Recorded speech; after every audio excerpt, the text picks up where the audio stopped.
అసెంబ్లీలో అన్ని అంశాలపై చర్చించేందుకు సిద్ధంగా ఉన్నామన్నారు మంత్రి సవిత. వైసీపీ ఎమ్మెల్యేలకు ఖచ్చితంగా మైక్ ఇస్తామని తెలిపారు. తన ఫోటోని వైసీపీ నేతలు మార్ఫింగ్ చేశారని, సచివాలయ భవనాలపై తప్పుడు ప్రచారం చేస్తున్నారన్నారు. తప్పుడు ప్రచారంపై పోలీసులకి ఫిర్యాదు చేశారన్నారు.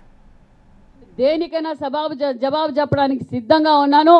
మరి నేను తెలియజేసేది ఒకటే, రోజా గారికి కావచ్చు, వైసీపీ నాయకులకు కావచ్చు, 17 మెడికల్ కాలేజ్ గురించి చర్చించడానికైనా సిద్ధమే, యూరియా గురించి చర్చించడానికైనా సిద్ధమే, అమరావతి గురించి చర్చించడానికైనా సిద్ధమే, మరి పులివెందల్లో బాబాయ్ గొడ్డలిపోటు గురించి చర్చించడానికైనా సిద్ధమే. అంతేకాకుండా మరి మిడతల రజనీ గారు కూడా మాట్లాడుతున్నారు.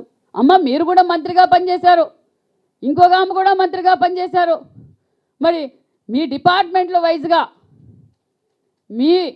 మీరు చర్చించడానికి సిద్ధమైతే నేను చర్చించడానికి సిద్ధంగా, నేను క్లారిటీగా ఉన్నా. మేము ఎక్కడ అసభ్యకరంగా మాట్లాడాం. నేను మొదటిసారి ఎమ్మెల్యేనే, మేము హాఫ్ నాలెడ్జ్లు, మీరు ఫుల్ నాలెడ్జ్ వాళ్ళు.